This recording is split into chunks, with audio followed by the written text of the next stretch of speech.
ব্রাইডের পাঠানো লোকেশনে আমাকে কোনো রাস্তা দিয়ে না, বাসের জারের ভেতর দিয়ে বিয়েবাড়ি পৌঁছতে হলো। আজকের দিনটি ছিল 29শে নভেম্বর। আজ আমার পরপর 3টি ব্রাইড আছে, যেহেতু 27 নভেম্বর মুষলধারায় বিয়ে হয়েছিল, 29শে নভেম্বরও রিসেপশনের চাপটা একটু বেশি। ব্রাইডের বাড়ি যাওয়ার সাথে সাথে ব্রাইড দুটো শাড়ি আমাকে দেখালো। একটির ব্লাউজ সুন্দর, আরেকটির ব্লাউজ একদম সুন্দর বানানো। অনেক ডিসাইডের পরে আমি এই শাড়িটাই ব্রাইডকে পরাই এবং ওর লুক কেমন নেবে সেটা আমি জেনে নিই। তাহলে ধরো আফটারে আমি তুমি যেমন চাইলা তেমন দিতে পারি কিনা, ওটাই সমস্তটা আমার উপরে। ওদের বাড়ি প্রোগ্রাম ছিল 2টো থেকে, আমার 12টার মধ্যে সাজানো কম, কারণ এই ব্রাইডটি আমার অনেক ভেতরে ছিল, পাঞ্জিপাড়া থেকেও ভেতরে ধরম। আমার যেহেতু সোনাপুরে আরো 2টো ব্রাইড ছিল, তার জন্য আমি ওটা একটু আগে আগে গিয়ে তাড়াতাড়ি করে সাজিয়ে চলে আসি। আমি প্রথমে পাঞ্জিপাড়া ভেবে নিয়েছিলাম, পরে ওরা ঠিকই বলেছিল ধরমপুর, আমারই বুঝতে একটু ভুল হয়েছিল। আমি ভেবেছিলাম যে কাছেই, পরে শুনলাম অনেক ভেতরে। যাই হোক, এটা নিয়ে কথা কাটাকাটির পরে ফাইনালি আমি গিয়ে তাড়াতাড়ি করে ওকে সাজিয়ে আসি। আমার এরপরে ছিল ভীমবাড়ি যে রিসেপশন ব্রাইডটি, এসে দেখি ও কিছুই করেনি, তখনই স্নান করে আসলো। আমি 1-1.5 ঘন্টা ওয়েট করার পরে ও আসলো রুমে। ব্রাইড জানায় যে তার চোখে কাজলে খুবই অসুবিধা হয়, জানি না, প্রথমেই আমি শুরুতেই ওর চোখে খুব অসুবিধা হচ্ছিল।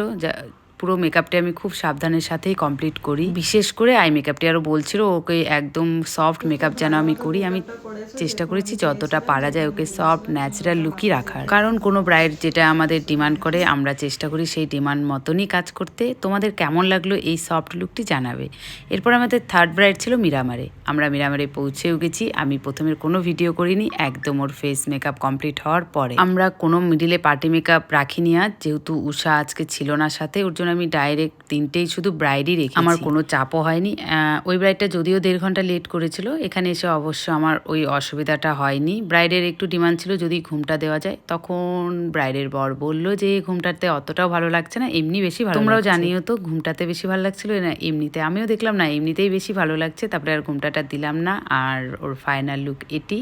বরেরও ভালো লেগেছিল, সামনে শাশুড়ি মাও ছিল, ওদেরও পছন্দ হয়েছে। আমি 2টো বা 3টে যতগুলোই ব্রাইড নিই আমি টাইম দিয়েই নিই, যে সেই টাইমে ফাঁকা থাকলে। কিন্তু একটা ব্রাইড যদি আমার টাইম একটু গড়বড় করে দেয় তাহলে আমার পরের জনকেও প্রবলেমে পড়তে হয়। আজকে তেমন আমার অসুবিধা হয়নি, 3টে ব্রাইড একদম টাইম মতন রেডি হয়েছে। আর ফুল ভিডিওটি তোমাদের কেমন লাগলো, লুকগুলি তোমাদের কেমন লাগলো সেটিও কিন্তু অবশ্যই কমেন্টস করে জানাবে।